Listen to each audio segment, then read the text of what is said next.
The Newsday continues here on One News Now. I'm Jess De Los Santos. Today marks the last day of the implemented price cap on selected pork and chicken products. To give us more details on that, Shaila Francisco is joining us live from the Mega Q Mart in Quezon City. Shaila, how exactly will the end of the price ceiling affect prices moving forward?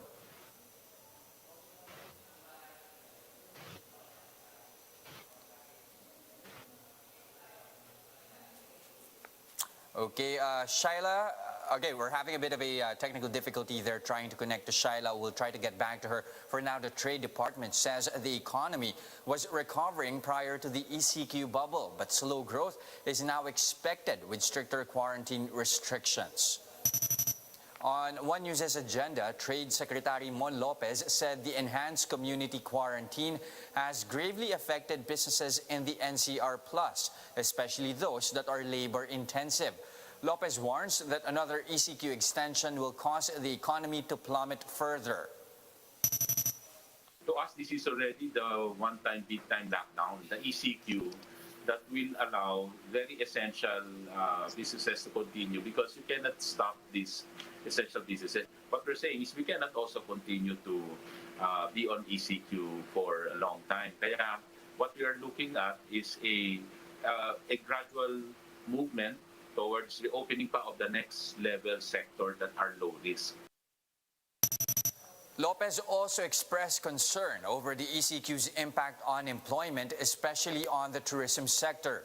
The Trade Secretary said the travel industry is seriously damaged due to the enhanced quarantine and the emergence of new variants. Lopez says new quarantine restrictions may force more businesses from hardest-hit sectors to slow their operations or ultimately shut down. Maraming industries yan na nasara pa rin. Especially yung mga labor-intensive like the restaurants and other services na mga labor-intensive. So, ang worry lang natin dito, boss, dito ay yung ating yung employment, yung trabaho. But yung sa economy in general, going up na sana. Pero with this, I'm sure mahinto ulit ito, mag-slow down ulit.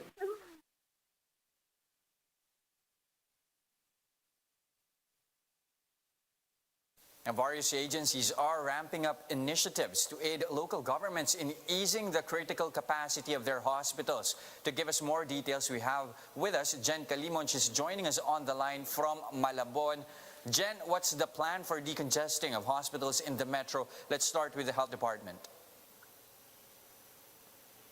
Yes, Jess, Yusek Jojo Garcia of MMDA said that they are meeting with LGUs at least 3 times a week to ensure that the national government is helping our LGUs and that problems with congestion in the hospitals would be addressed properly. During their meeting, Yusek Garcia said that the DOH requested a place to install these triage areas that would help decongest our hospitals. One of the proposals is to have a triage per quadrant, but this will depend on the agreement of all government agencies and LGUs. But for the triage area, DOH made sure that resources will be given to LGU.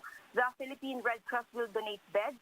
There will be an ambulance on standby at the triage area, and they will ensure that there will be an adequate number of doctors and nurses to assess the patient. And if that patient has severe conditions, that's the only time to bring that patient to a hospital bed.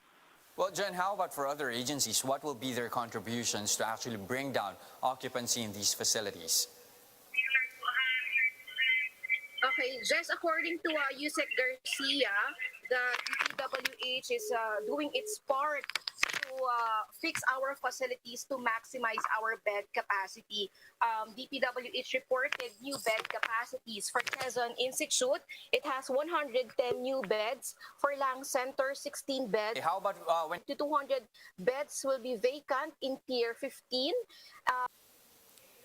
Last day of the implementation of the price cap on selected pork and chicken products. To give us more details on that, we have with us again Shaila Francisco. She is joining us live from the Mega Q Mart in Quezon City.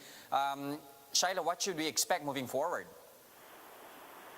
Just the implementation of price ceiling ends today, so starting tomorrow, they will only be implementing a suggested retail price for imported pork that 270 for imported Kasim, and 350 for imported Liempo. The DA says they didn't impose a suggested retail price for local pork to help local producers adjust their prices and to help minimize their losses. Jess? Okay, of course, also last night you have President Duterte signing an executive order lowering tariffs on imported pork products. When will this take effect? Just it takes effect today because according to the executive order, it is effective immediately upon the publication to the official gazette, and we already saw it being published today. So all arrivals for pork imports will see a much lower tariff starting today and in the coming days up to 1 year. So now is how will this then affect pork prices? Just according to the Meat Importers and Traders Association, lower tariffs also means lower prices. They actually see prices of imported pork go low as 300 pesos a kilo and even below, and they expect it to be felt within this month and in the coming months.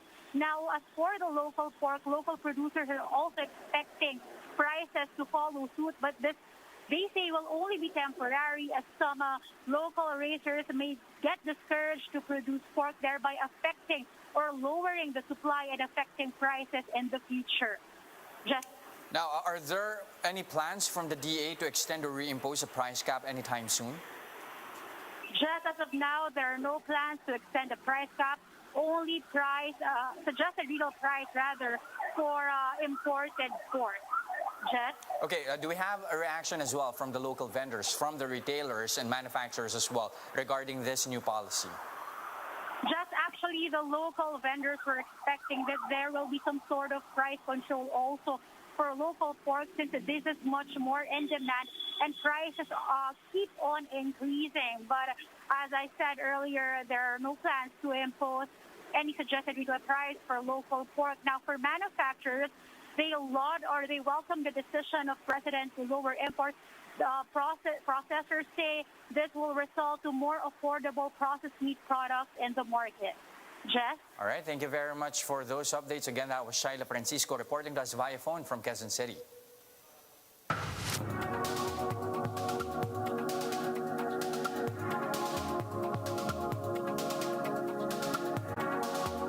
If you love Niantic's Pokemon Go app, then brace yourselves as the augmented reality developer just teamed up with Nintendo to launch new AR smartphone apps.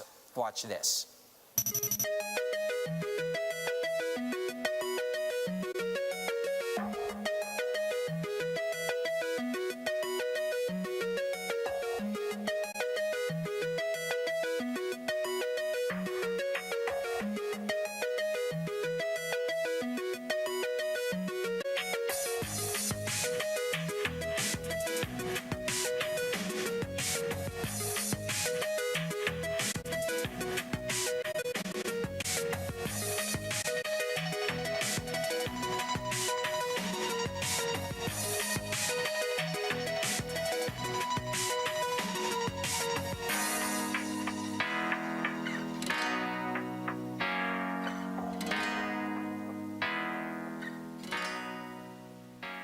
And those are the top stories of the hour. Join us later at 1 p.m. as we continue to monitor the day's biggest stories. You can also catch One News on Signal Play. Register for a free account now at www.signalplay.com and stream One News live anytime, anywhere. I'm Jess De Los Santos. Mask on, wash hands, and stay safe, Philippines. We are One News.